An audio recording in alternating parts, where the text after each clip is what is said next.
Assalamualaikum warahmatullahi wabarakatuh. Kami dari kelompok 8 ingin melakukan uji praktikum metabolisme cara kerja enzim yang dimana dosen pengampunya Ibu Dina Ananda Hasibuan.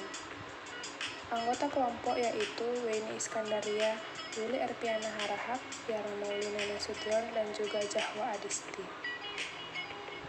Tujuan dalam melakukan praktikum ini adalah untuk mengetahui sifat-sifat pada enzim.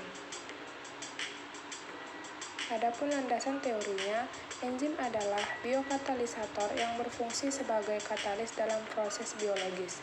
Enzim yang dikenal luas penggunaannya adalah enzim amilase, lipase, dan protease yang merupakan enzim hidrolitik pemecah senyawa makromolekul karbohidrat, lemak, dan protein. Enzim berfungsi sebagai katalisator yaitu senyawa yang meningkatkan kecepatan reaksi kimia. Adapun alat dan bahannya yaitu yang pertama air susu,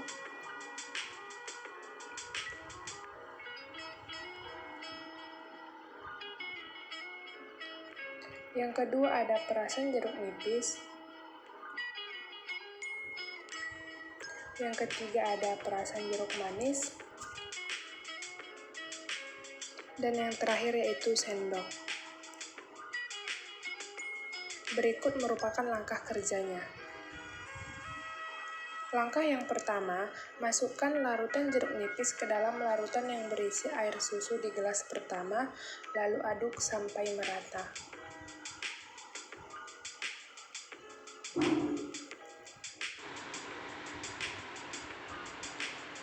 Lalu amati perubahan yang terjadi. Langkah yang kedua, masukkan larutan jeruk manis ke dalam larutan yang berisi air susu di gelas yang kedua dan aduk hingga merata.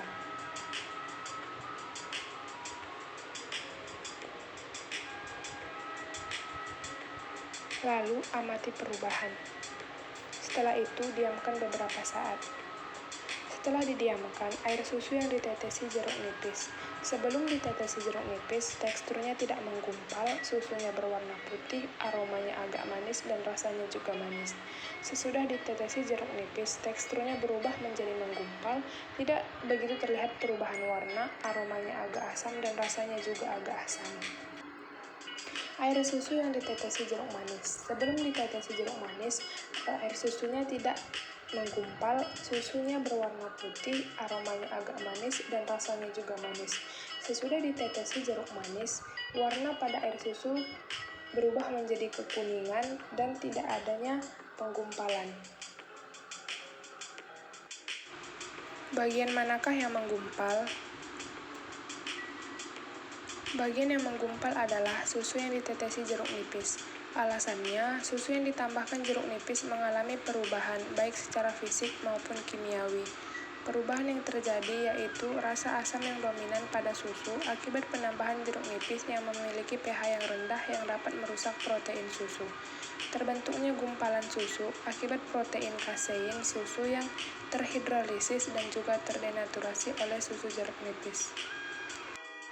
Dari praktikum yang telah dilakukan, dapat disimpulkan bahwa air susu merupakan zat koloid dan air jeruk merupakan zat elektrolit. Air susu yang mengandung protein. Protein mengalami perubahan karena mendapat pengaruh dari asam atau air jeruk.